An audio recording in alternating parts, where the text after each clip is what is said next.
Hello friends, and welcome back to my channel. My name is Jen Taylor with the Smart Move Group of Keller Williams, and I am here today to make a video for you buyers, whether you've already bought a home in the past or maybe you're a first-time home buyer.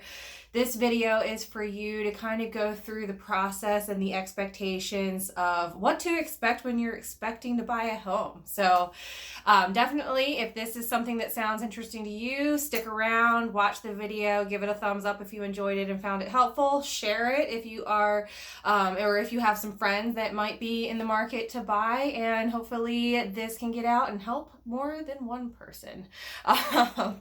Definitely, I mean, if you take a look at my subscribers, this is a brand new channel, so it definitely would help out if you guys did hit subscribe.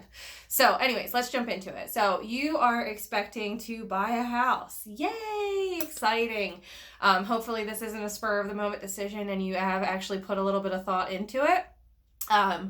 The process can definitely be an exciting roller coaster, to say the least, you know, from highs to lows, to emotional imbalance and everything in between. So this video is just really going to go through and try to help you know what to expect going into a home purchase. So first things first, let's just talk about your real estate agent. So whoever you decide to use, maybe it's me, or maybe it's somebody else, but make sure that they go through somewhat of a roadmap so that you know what next steps are and that you don't feel like you're going to be left in the dark, because that's the worst, especially when you're a buyer. Not having communication from the people who you're trusting to help you through the process can be very, very difficult and very frustrating. So definitely try and get some type of roadmap for what to expect the next steps to be. The next biggest thing to talk about is make sure that you're financially prepared, and this goes deeper than just having a job. You know, a lot of people have jobs, but make sure that you're financially prepared in the respect of, you know, what do you do? There are a lot of loopholes when it comes to lending that people may not be prepared for. So, you know, are you self-employed? Are you a contract employee, and have you been employed as a contract employee for more than 2 years? You know, there's different things from a lending perspective that can get in the way from financially being ready to purchase a house. It's not just limited to, you know, do you have a job and do you have a down payment? A lot of times work history can come into play, and you know, that's something that you need to be prepared for. And as an example, self-employed borrowers, you know, a lot of times, you know, I'm self-employed, so I get it. I get where you guys are coming from, you know, where it's easy to write off so many expenses and then not claim enough income on your taxes, and then that becomes a problem with the mortgage approval. So if you are in a situation where you're not just a W-2 employee making a salary, you want to talk to a mortgage lender sooner rather than later so that your financial picture is accurate and can be intact. And I'll just use an example, a recent example that I have right now. And, you know, it's been very difficult to get the loan through the process, as he's self-employed, but he hasn't claimed enough income for the past 2 years, which is the average that lenders use. So we had to get him qualified for a 1-year tax return program, which had higher standards for credit and assets and all of that stuff. So it's not as black and white as what some articles online can lead you to believe when it comes to lending. So make sure financially you're prepared for that step, especially if you have any type of funky employment or are self-employed.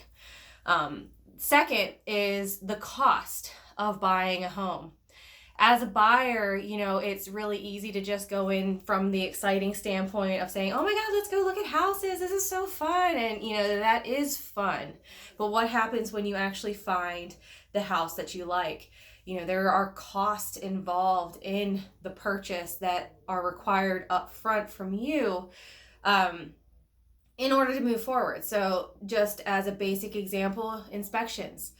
When we have a new buyer come through and we're out looking at homes, we make sure that they're aware that if they do find a home, they are going to have inspections. I would never suggest going as is unless you're an investor client or something, you know, specific like that, where you don't need inspections.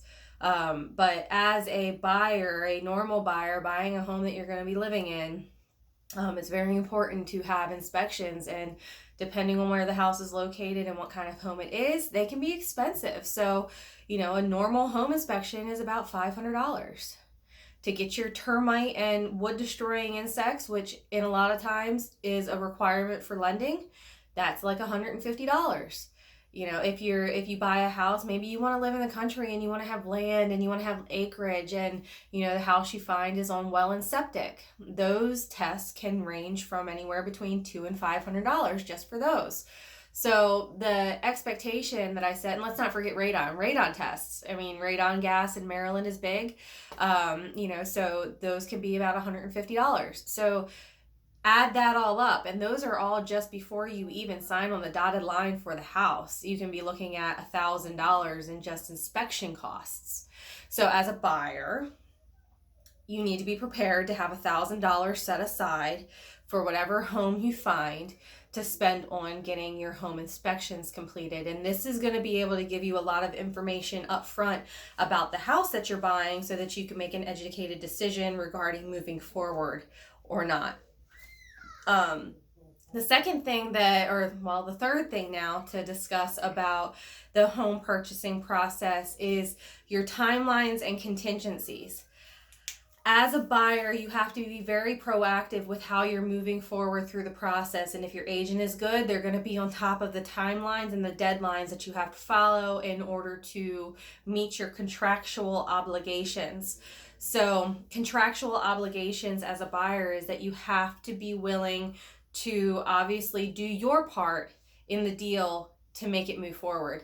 A typical closing can be anywhere from 30 to 45 days. That's from the time your contract on your home is accepted to the time that you actually go to closing and get the keys to the house. During that 30 to 45 day period, you're going to have certain things that have to be completed in order to show that you are responsibly trying to move forward and, handle your end of the deal with the seller. So, for instance, you have your inspection. So we just talked about the cost. You have your inspections contingency. Usually those are going to be between 10 and 14 days from the time that you sign the contract. You have to get all of those inspections done and get a response back to the seller on if there's anything that you don't like. So repair requests, or, if for worst case scenario, you don't want to move forward, you have to be able to send them within that period your release request for the contract. The second kind of deadline contingency that you're going to be working with is going to be your financial contingency. So, and that kind of encompasses not only your loan approval, but it also encompasses like the appraisal of the home. So you have to get the appraisal ordered within a certain time frame, and then value has to be communicated if there's an issue within a certain time frame. And then, your loan commitment, which is your loan approval, needs to be issued within a certain time frame. And your agent should be helping you through all of this. They're the ones that keep the deadline, keep the calendars, keep in contact with a lot of your people. But obviously they can only do so much. You as a buyer have to be involved also in the communication with your lender. And then the last thing is really going to be like your title work. You got to make sure that you get the information that the title company requests, whether or not it's a whole lot from the buyer's perspective, because the contract coming in provides a lot of that information that they need. But communicating with the title company to make sure logistically you guys get scheduled on time, that you take off work if you need to take off work, things like that. So expectations as a buyer going in, you need to be financially prepared. You need to have your ducks in a row financially. It's very, very important to talk to a mortgage lender early on in the process. I know a lot of clients that I come across, they want to find the house first before they go the mortgage route. Well, how disappointing would that be if you found your dream house and you couldn't buy it? It doesn't make any sense. So you want to be financially prepared, which means talking to a lender early. And when your real estate agent pushes you that way, they're not trying to be like, I don't want to help you if you can't buy a house right now. That's not even the point. We've helped people for over 2 years through their financial picture, get to the point where they can buy a house. Like that's not the point. The point is to be able to know firmly how much you can afford and be comfortable with who is giving you the mortgage enough to move forward and then go find your dream home.